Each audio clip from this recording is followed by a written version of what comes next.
Donc ce cours sur les différentes lois et donc nous terminons avec la loi exponentielle. Alors c'est beaucoup plus compliqué la loi exponentielle puisque c'est donc une loi continue. Alors comment est-ce que ça marche? Ben, ça marche comme ça, donc on a cette fonction ci qui est la densité de probabilité. Alors je vais vous dessiner à la main cette fonction-là. Pouf, pareil, hop, il s'inverse toujours, je sais pas pourquoi. Ok, c'est parti. Donc, du côté négatif, on sait, donc du côté 0, on sait que ça vaut 0, d'accord? Et puis après, donc c'est une fonction qui a cette tête-là. Ok, ça tend vers 0, bien sûr. Ok. Donc ça, c'est ma fonction petit f de t. Et alors, quand je veux la probabilité que x soit inférieur ou égal à, alors ça c'est petit f de grand t en fait, de petit t, alors je mets ça parce que ce sont les notations classiques, hein, d'accord? Donc on a notre petit t ici, on fait l'intégrale de moins l'infini à petit t de f grand t de petit t, non, de x dx. D'accord? Il ne faut pas que j'exagère avec les t, hein. Voilà. Et ben en fait c'est tout. C'est-à-dire que votre probabilité, c'est l'air sous la courbe qui est ici. Ok? Alors je vais pas vous, enfin je vais pas vous dire qu'est-ce qu'il faut pour qu'une fonction soit bien une probabilité continue. On va juste vérifier que l'intégrale de 0 à plus 1, enfin, de moins l'infini à plus l'infini de cette fonction-là soit égale à 1. D'accord? Comme ça, donc quand vous prenez tous les nombres, hein, là, ça fait bien 1. Ok? Donc allons-y.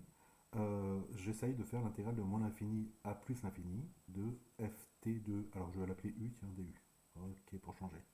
Donc ça me fait l'intégrale de moins l'infini à plus l'infini de, et ben non, c'est pas de moins l'infini à plus l'infini, il faut que je coupe en 0, hein, d'accord?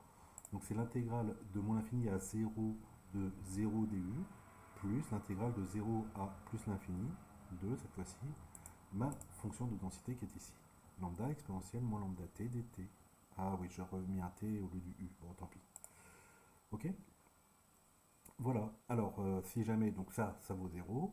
Donc, comment calculer ça? Alors, c'est pareil, je vais essayer de bien le faire pour le premier coup. Donc, on fait rarement des intégrales comme ça jusqu'à l'infini. Ce qu'on fait, c'est qu'on fait l'intégrale de 0 à grand A, par exemple, de lambda exponentielle moins lambda t dt. Alors c'est facile, ça s'arrête tout de suite, puisque vous voyez que c'est l'imprévisible de exponentielle moins lambda t, entre 0 et a. Donc en a, ça vaut moins lambda grand A, plus, et en 0, ça vaut 1. Ok. Voilà, et donc la limite, lorsque grand A tend vers plus l'infini de ce truc-là, donc 1 moins exponentielle moins lambda grand A, donc grand A tend vers l'infini, lambda est positif, donc ça tend vers plus l'infini, avec le moins ça tend vers moins l'infini, exponentielle à moins l'infini il vaut 0, et donc ça tend vers 1, ce truc-là. Okay, d'où l'intégrale de moins l'infini à plus l'infini de ft de u dt, du, sinon dt ça sert à rien, est égal à 1. Ok. Voilà, donc on voit que si jamais je prends n'importe quelle valeur ici et que ça me donne, que je prends l'air sous la courbe, ça va me donner effectivement une probabilité. euh, donc cette fois-ci pour tous les réels, hein, d'accord? C'est sur R cette fois-ci que j'ai mis la probabilité. Alors, on va voir la deuxième propriété, c'est-à-dire la fonction de répartition.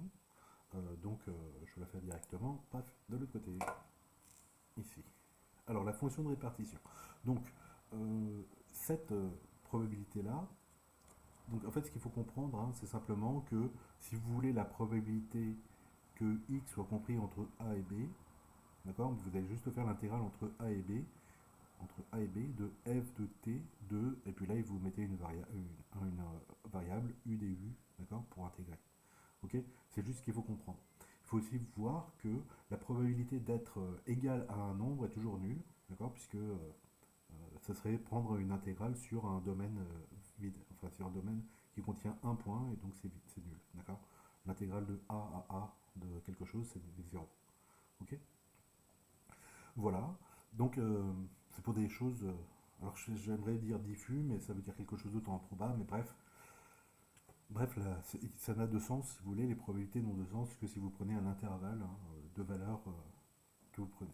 Ah oui, alors la fonction de répartition. Donc ça, c'est ce qu'on a notre grand F de, alors je vais mettre T, c'est ça? Voilà. C'est quoi la définition? C'est la probabilité que notre variable aléatoire, donc je l'ai appelée T ici, soit plus petite que la valeur T. C'est-à-dire, donc, Ça, c'est l'intégrale de moins l'infini à petit t de ft, la fonction de de la densité de proba, pardon, de u du. Ok, cette fonction, c'est une fonction en u, d'accord, ma variable d'intégration. Ok, alors si t est négatif, vous savez que ça, f de t, c'est tout le sens de 0, hein, d'accord. Donc si t est inférieur à 0, ben, grand T de petit t, c'est le petit t qui est nul, hein, qui est plus petit que 0, vaut 0. Si t est plus grand que 0, alors, on a peut-être un calcul à faire, hein. F grand T de petit t est égal à, donc l'intégrale, alors c'est pas la peine que je mette de moins l'infini à t, hein, puisque c'est en fait 0 à t qui va m'intéresser. Et puis là, donc j'ai lambda exponentielle moins lambda t dt. Sauf que c'est pas un t, on a dit que la variable d'intégration c'était un u. Voilà. Ok, égal. Et donc, ça pareil, hein, ça s'intègre directement en moins exponentielle moins lambda u entre 0 et t. D'accord. Donc en t, qu'est-ce que ça vaut? Ça vaut moins exponentielle moins lambda t plus, et en 0, ça vaut 1. D'accord. Donc ça fait 1 moins exponentielle moins lambda t. Ok. Voilà. Donc la fonction de répartition, c'est, si vous voulez, l'accumulation, hein, c'est pas la probabilité d'être... Enfin, c'est la probabilité d'être plus petit que t. D'accord. Donc quand vous prenez un t, vous regardez la probabilité d'être entre 0 et t. Ok. Voilà, ça fait ça. Et donc c'était bien ce que j'avais, hop, ici, là. Alors cette fonction de répartition, comme je vous ai dit dans la première vidéo, elle nous intéresse parce que c'est beaucoup plus simple de voir la fonction de répartition, de la calculer si on veut, que de calculer les densités de proba. Et en fait, il y a une bijection, c'est-à-dire que si jamais vous reconnaissez la fonction de répartition, elle est caractérisée, enfin les caractéristiques, donc si vous reconnaissez une fonction comme ça, c'est que c'est ça. Ok. Et puis, vous voyez aussi, hop, encore une fois, ça s'inverse, je ne sais pas pourquoi. Vous voyez aussi que, en fait, la fonction de répartition inverse, donc gt de t qui est égal à la probabilité que t soit supérieur strictement à t, d'accord. Donc c'est le complément, hein, donc c'est exponentielle moins lambda t. Ok. Parfois, on l'utilise celle-là parce que juste c'est plus simple cette expression-là que là. Donc là, ce serait la probabilité que votre tirage soit au-dessus de ça. Ok. Voilà. Bah écoutez, je crois que c'est tout pour ça. Alors avant de vous laisser pour la prochaine vidéo, je regarde juste ce qu'il y a sur Wikipédia pour être sûr. Donc là on voit que ce sont donc les densités de probabilité, hein, d'accord, et votre intégrale, enfin la probabilité d'être par exemple à 0,5, c'est l'air sous la courbe, par exemple le rouge qui est là, d'accord. Et je pense que voilà, la fonction de répartition c'est celle-ci. Donc quand vous faites les intégrales l'air sous la courbe, quoi, vous voyez donc au début en fait on monte assez fort. Donc la probabilité de faire 0, elle est presque nulle.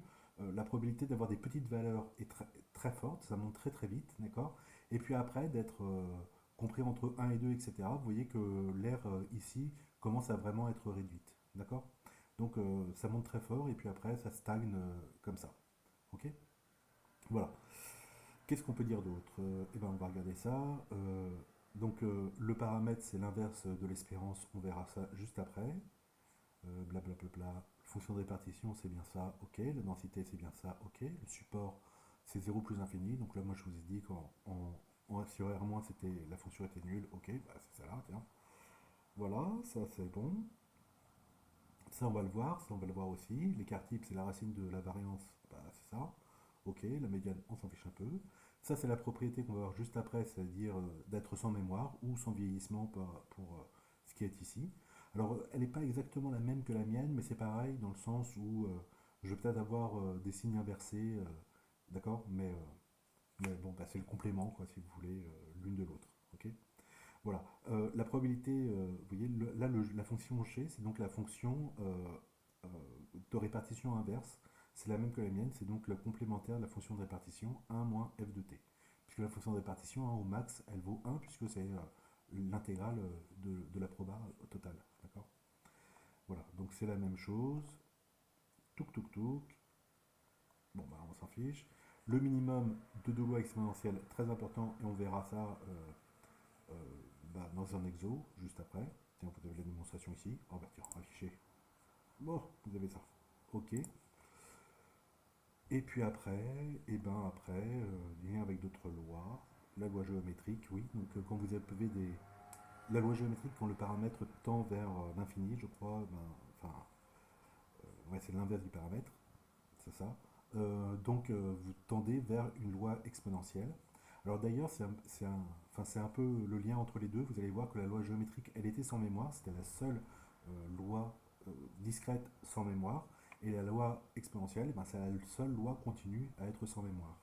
D'accord. Et donc, bah, c'est un petit peu logique que l'une tende vers l'autre, quoi. Bon, un peu. Et ben c'est tout. Bah, écoutez, Wikipédia n'a pas grand-chose à nous dire de plus que ça. Ok, donc c'est tout, et donc je vous retrouve dans la prochaine vidéo pour faire bah, les espérances et les variances.